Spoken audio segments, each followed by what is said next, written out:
Welcome back to the Balance Boldly podcast for ambitious women in business and a few brave men.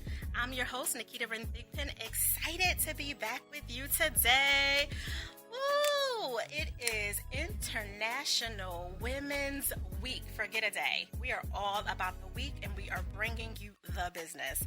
Let me just say how excited I am to have this beautiful, hilarious, fantastic gem in front of me right now. You guys can't see her, and that is courtesy of me just refusing to add video to the BBP.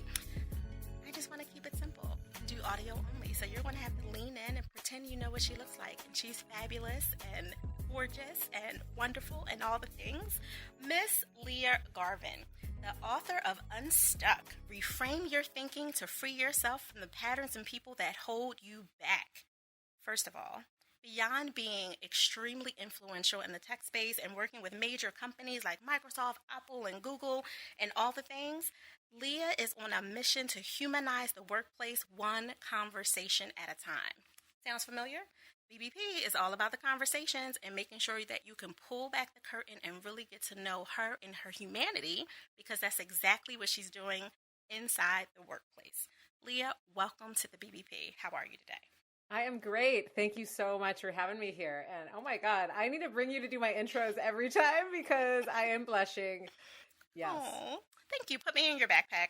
Yeah, I will. I am a little hefty because I have all these curves. So just get your workout on and you can carry me around with you. Yeah, I can do a good set of squats. I can handle it. Yeah.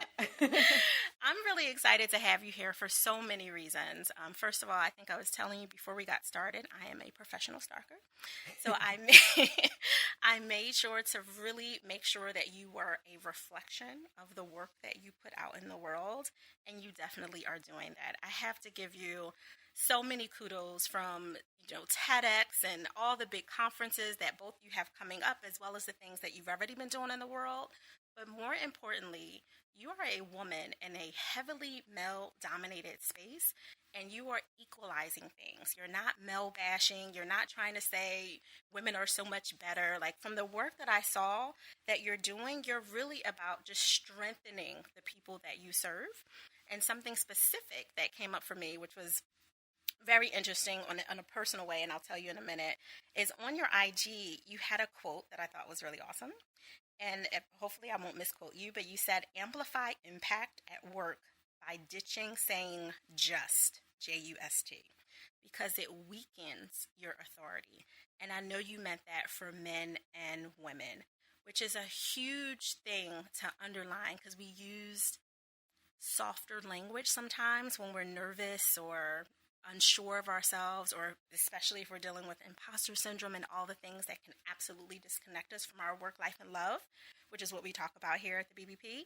So I'm really curious about what made you decide to put that out front, because some people are afraid to, put messages out that are so provocative that way in front. What made you do it? Oh, I love that. I mean, I would say part of it is I'm a recovering just addict. And when I was writing Unstuck, my book that's coming out, I was looking at all the extra words that I was putting in everything. And then I was looking at my emails I was sending at work and the way I was asking questions. And it sort of hit me like a ton of bricks that I was caveating everything, writing really long sentences with all these different explanations and ways to sort of soften. I was saying things like, I just wanted to ask a quick question, when I have a question would work totally fine. And as I was looking at differences in how men and women communicate and researching it more, I saw that this just thing had been pretty widely talked about and studied as something that's really often more prevalent with women, but as you said, really common for men and women. And it's from a position of defensiveness often, like wanting to hedge a little bit and to not, and just put it out there. I just did it. I just did it twice. well, you did it in a different way. I did it a different way, but it takes a long time to get through it. But I found there's this thing that we're often doing with language where we're stepping back and we're not owning that authority. And I think especially for women trying to get their message out there, I don't know, I usually proofread it, stress test it with a friend, share with a colleague, and say, hey, I really want to deliver a strong message here. Is that hitting home? And Yeah. sometimes it takes removing 5, 6 extra words. 4 of them are just in order to get it through.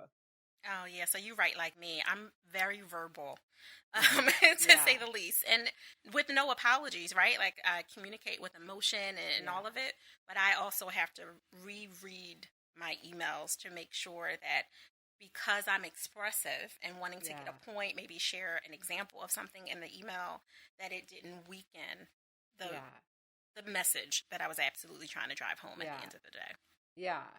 And it was interesting. In one of my first jobs in tech, I was supporting an executive and would do a lot of his communications. And I would write an email and it'd be 4 paragraphs long. And I would sit with him as he would edit it. And he would just take out words and chunks and sentences.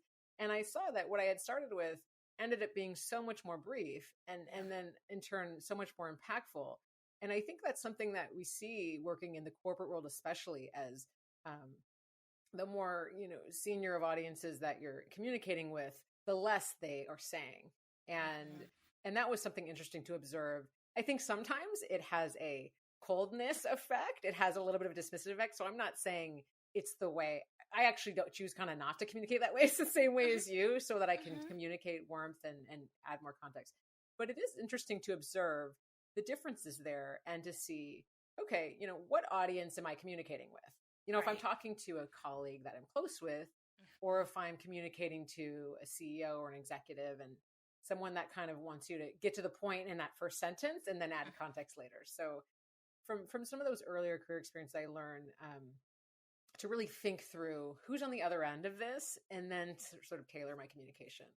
No, I mean, that's perfect. So, in the world of entrepreneurship, that's Yeah. a huge thing. Know your audience, know who you're Yeah. talking to.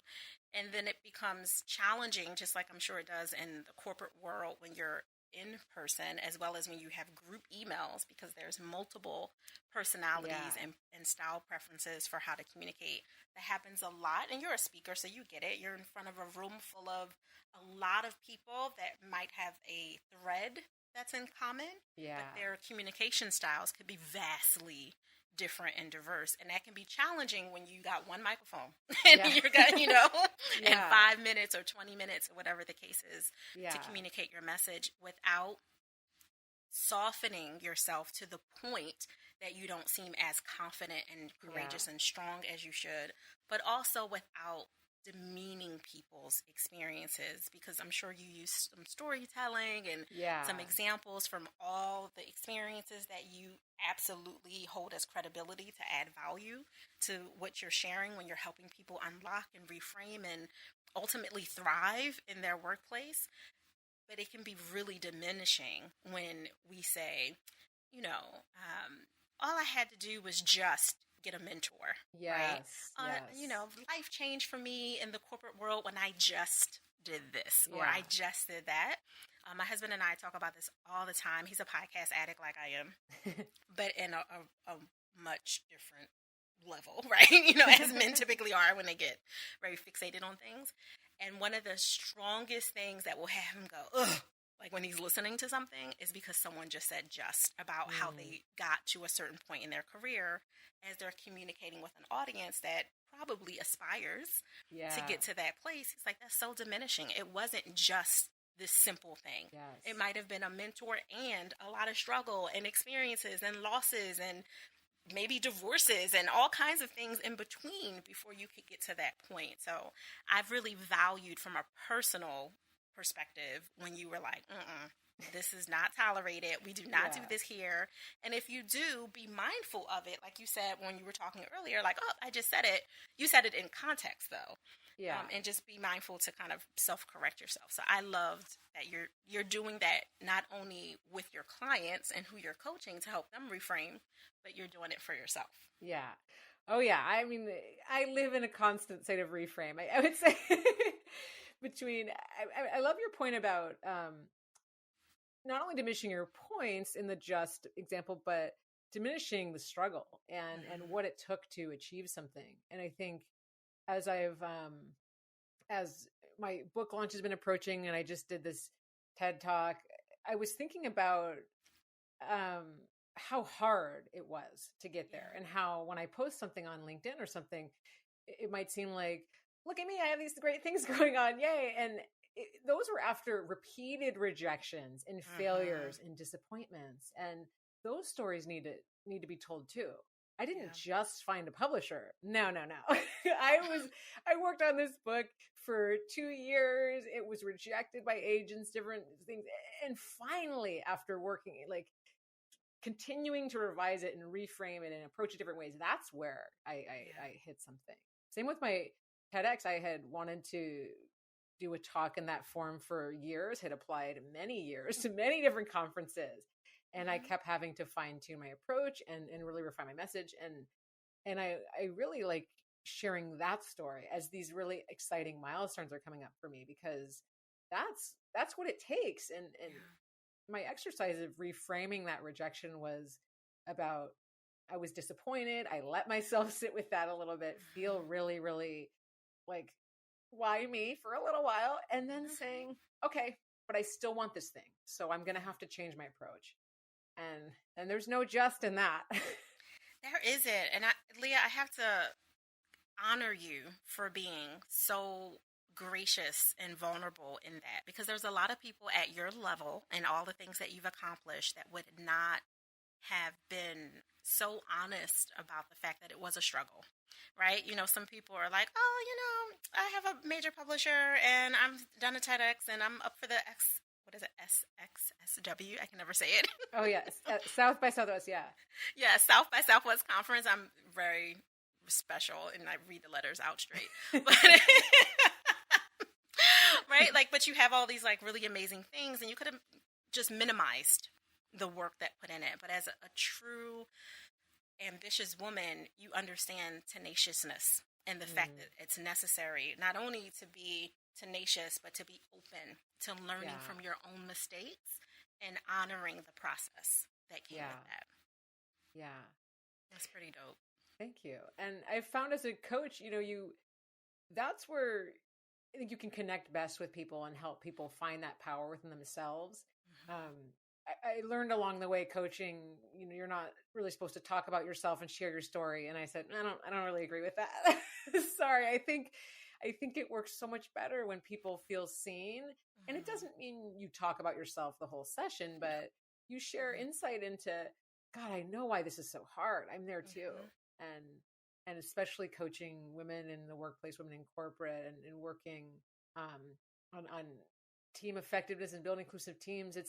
I do that because I live it and I see it, Yeah. and it's really meaningful to me to make Better choices with that. yeah. I'm thinking about something that was told to me, I don't know, probably 10 years ago. My husband and I own our company. May this year will be 11 years officially. Wow.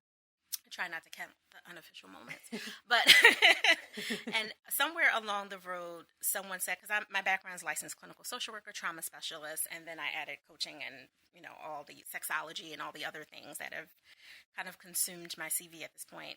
And of course, in a traditional therapeutic context, you would not talk about yourself and Yeah. what you do and all that, because you have to honor that space and that person's process. I totally agree with you that I disagree with the coaching world with not sharing, because people are so overwhelmed with all the information that's coming at them that they want exactly what you're teaching, which is some humanity, some Mm, humanness, and an ability to reframe what's coming at them so they can shift their perspective in a positive way that serves them versus yeah. feeling compressed by, competition, comparison, all the things Yeah. that I'm sure you've seen in your Yeah. space.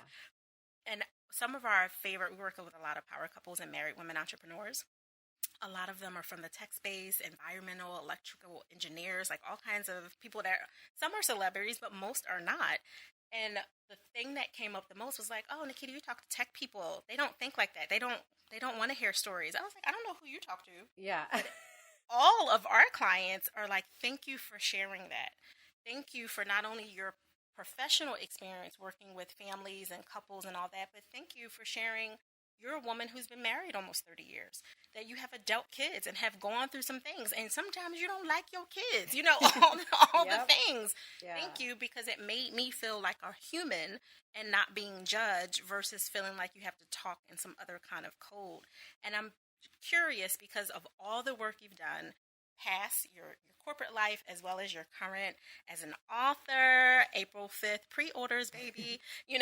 As an author, as a speaker, and of course as a coach that's transforming people's lives. When you're dealing with people who have such unique ways of processing information, and of course you coming from their background and their world makes it a little bit easier to communicate. But I really appreciate you going deeper with people and saying it's okay for you to be different. You don't have to think like I do. Let me help you reframe in a way that works with you.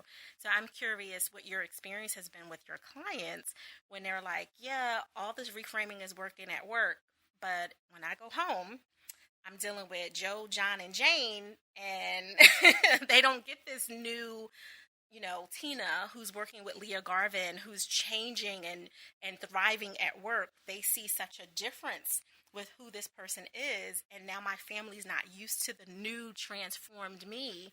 And I have some challenges with how to communicate with them. Is that coming up in your work at all? Ooh, yeah. I mean, I have seen that in some places where I think, well, even for myself and work I've done with coaches saying, hey, why aren't people getting this? I had this big awakening, or I think, like you said, or someone I'm working with is seeing everything in a new light, and they're wanting, everyone to be right there with them, whether it's in their team or personally. And I think working with people to build empathy for the relationships that they have and the people in their lives that they may be scared or going through something or on their own trajectory of change or transition. And it's awesome when we've had an aha moment and now that it's so obvious to us, we think, hey, hey, catch up, everybody, like, let's do this. But I know in the moments where I've been impatient personally is when I've sort of come in between my connections with other people. Yeah. And I think it's the same for the folks I work with is talking about what might be going on with the people in your life, in your family, in your relationships. What might they be thinking?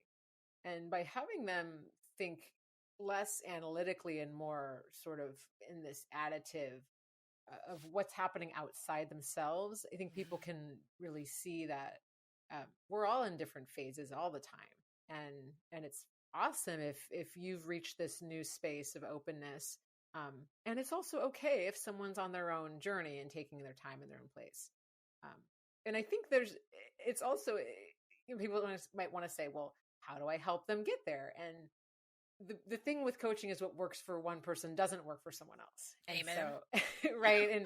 And that's why coaching, we don't problem solve and like suggest solutions, because what worked for me isn't going to work necessarily for the same person for a different person with different contexts. So I think also reminding someone of that, of here was your situation in your context and what works for you. And again, let's think about that other person and what they might need and how you want to show up for them. Yeah, that's that reframing, as well as breaking free of those patterns that you talk about a lot. I look at the breaking free of the expectations, which are the umbrella for the patterns that you end up having to rewire and rescripts and all of that. And the language that you're using in your book is really palpable because a lot of people have to break free from their older self too.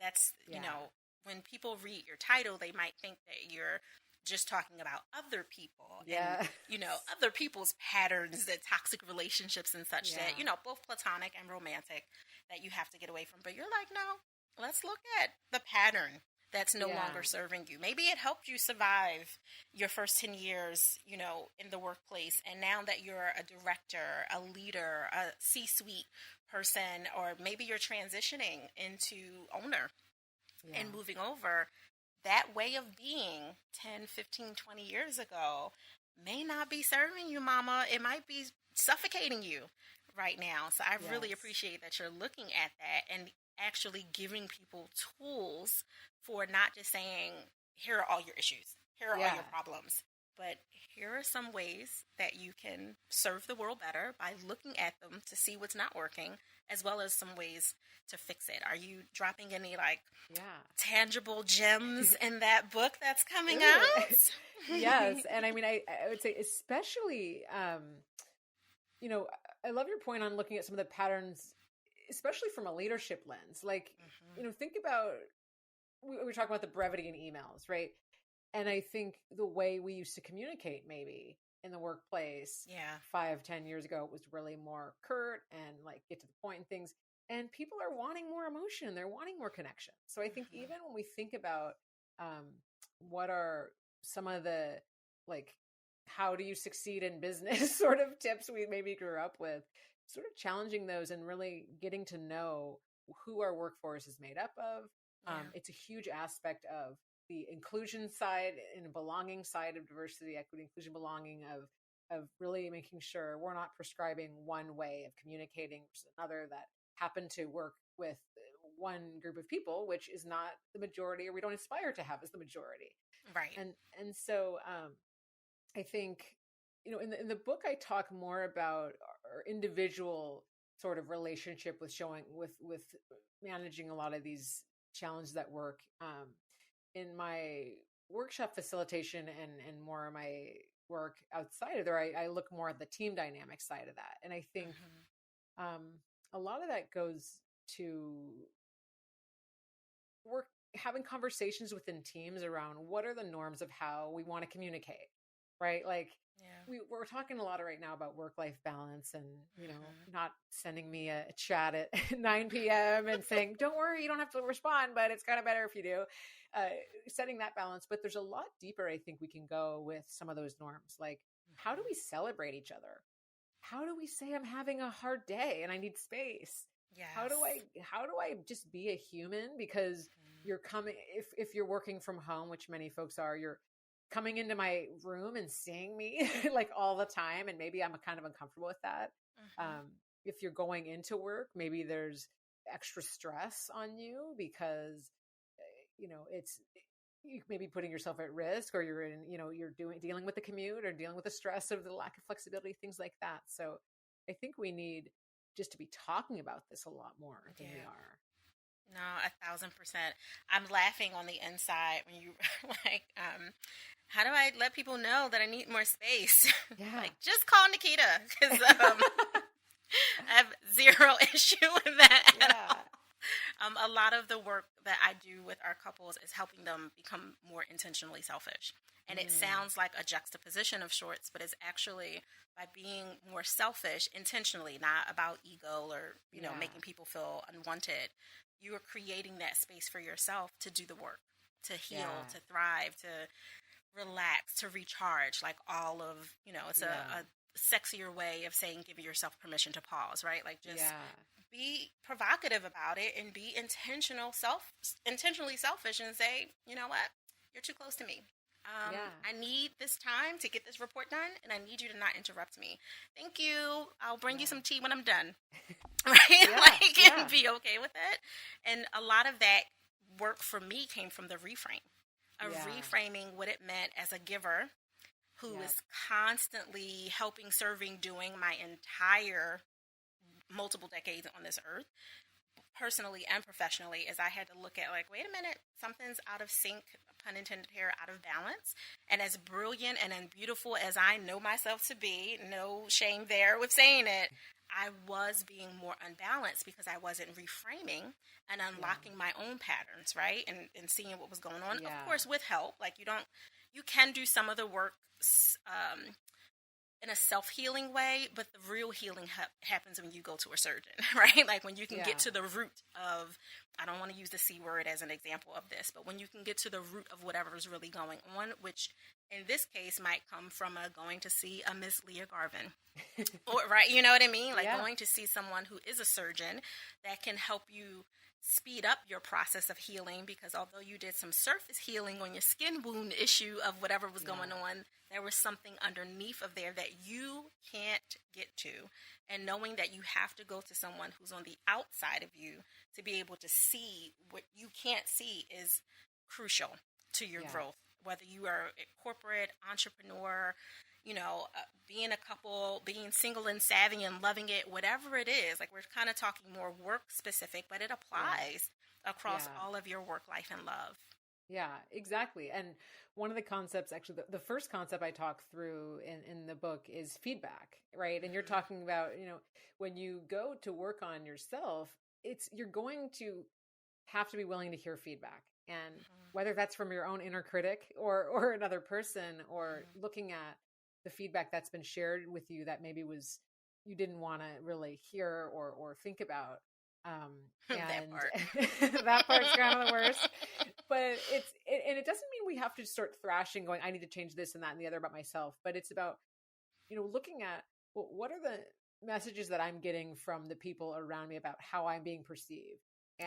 and what of those are meaningful to me? Listening to those, maybe. What are the ones that don't matter? It's kind of for people who have they have nothing to do with the goals that I have or what I'm trying to do.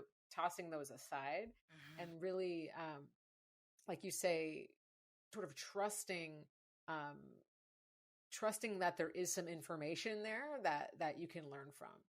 And I think when we are resistant to hearing things about ourselves and looking inward, I think that can become the pattern that holds us back the most. Like we said, that a lot of the patterns are things that we're doing and falling into, a lot of times from self-protection or because we had a really difficult or painful experience. But um, the reframing is also part of the shedding of, this time might be different.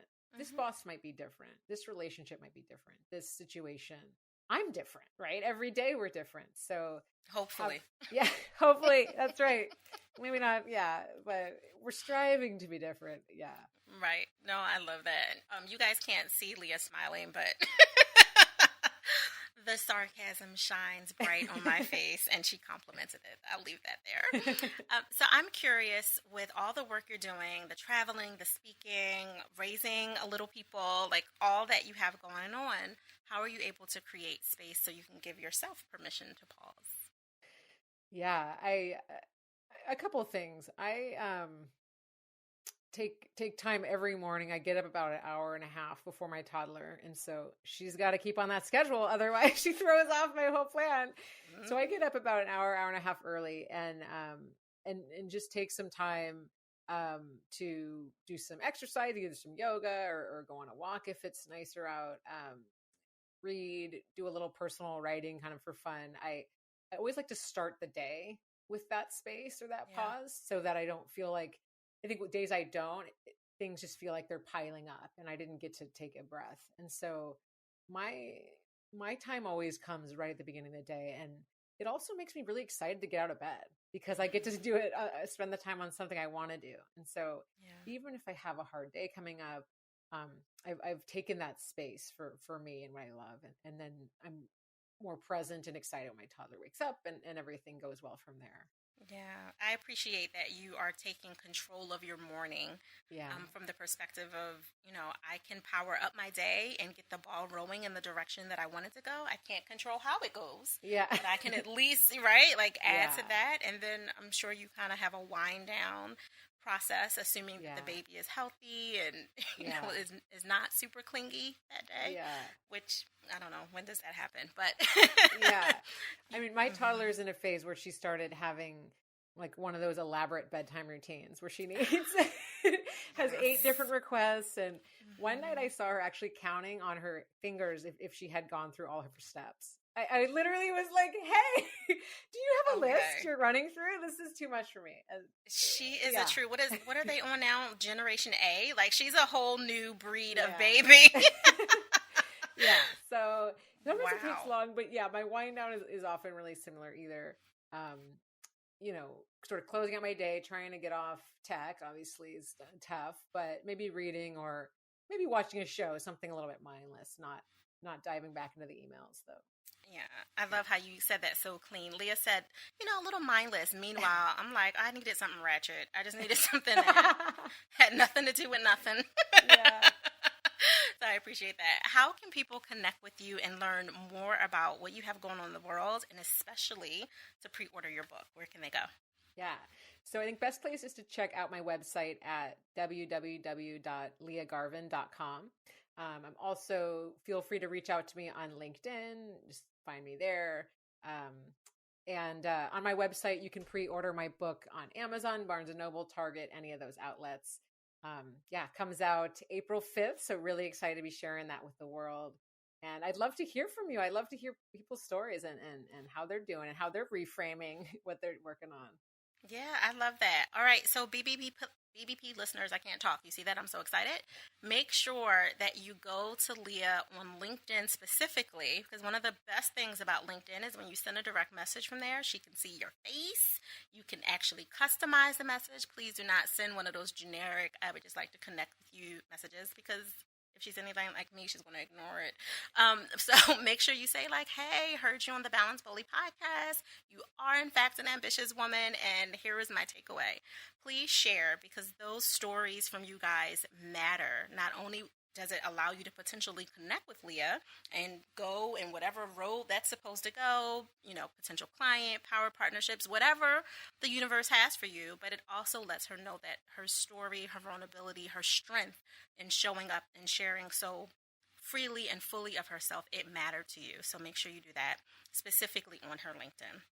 Also, little hint for all of you who don't really do LinkedIn, LinkedIn tells you who's saw your profile. So if you go on her profile and you don't send a message, she'll know that you were just being a creep. You got to be a professional stalker. Don't be creepy. Actually send a message. Okay. Leah, thank you so much for carving out your time from your family, from your work, for all the things that you do to show up and share so much of your truth with us. We really do appreciate it. Oh, thank you so much for having me. I really enjoyed our conversation. I think you could tell by how much I was laughing just how much fun you are to be with. So, yeah, thank you. Thank you. I'm going to make sure I tell my husband to listen to this twice. Yeah. That's it, and thank you again. All right, Balance Boldly listeners, thank you always for showing up and showing up fully. If you are new to us, make sure that you hit subscribe and then you share this episode with someone in your ecosystem that you know could benefit from these valuable balance tools that Lia Garvin just brought to you. I'm so appreciative for her time, but more than anything, she's dropping gems, and I want you to share them. Do not be self-absorbed and keep them. Be selfish enough that you are willing to give this space, this honoring vulnerability, the knowing that you cannot just do a thing without weakening your stance, all the things that she talked about. Make sure you share it with someone in your ecosystem who could really benefit from it. In the interim, you guys can follow me continuously at Ask Naketa on IG and Twitter.